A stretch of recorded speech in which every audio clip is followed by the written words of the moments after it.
ফাঁস হচ্ছে মেঘনার ভয়ঙ্কর হানি ট্র্যাপ। বিতর্কিত মডেল মেঘনা আলমের বিরুদ্ধে হানি ট্র্যাপের চাঞ্চল্যকর তথ্য পেয়েছে গোয়েন্দারা।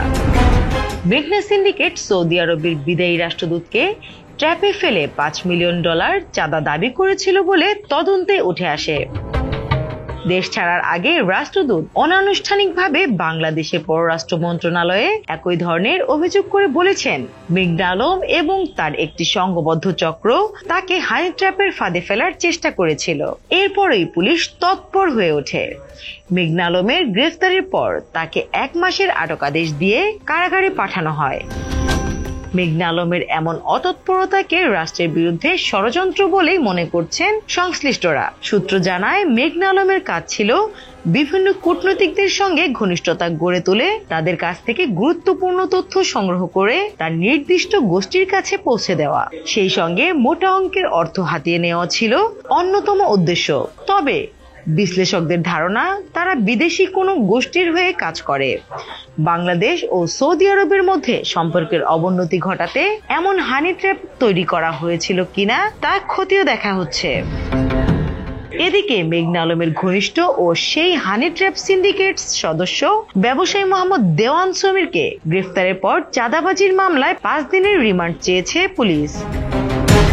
সমীর মডেল মেঘনা আলমের পূর্ব পরিচিত বলে জানিয়েছে পুলিশ। পুলিশের পক্ষ থেকে লিখিতভাবে আদালতকে বলা হয়, আসামি গত জানুয়ারি থেকে সৌদির রাষ্ট্রদূত ইসা বিন ইউসেফ আল দুহাইলানের কাছ থেকে টাকা আদায়ের বিভিন্ন মাধ্যমে চাপ সৃষ্টি করে।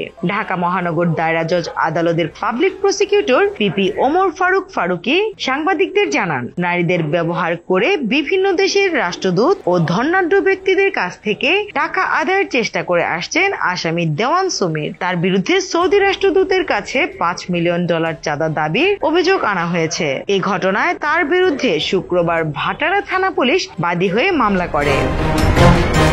মধ্যপ্রাচ্যে আমাদের যে বিশাল সংখ্যক প্রবাসী রয়েছেন তার অর্ধেকের বেশি সৌদি আরবে কর্মরত আছেন। এর মধ্যে সৌদি আরব হতে বৈধ চ্যানেলে বছরে 4000 বিলিয়ন রেমিটেন্স ও অবৈধ চ্যানেলে অনুরূপ রেমিটেন্স আসে। এছাড়া রাজনৈতিক, অর্থনৈতিক ও ধর্মীয় সম্পর্ক বিচারে বাংলাদেশের কূটনীতিতে খুবই গুরুত্বপূর্ণ দেশ সৌদি আরব। সূত্র জানায়, ফ্যাসিস্ট সরকারের বিভিন্ন হাই প্রোফাইল ব্যক্তিদের সঙ্গেও মেঘনার ঘনিষ্ঠতার কথা জানতে পেরেছে গোয়েন্দারা।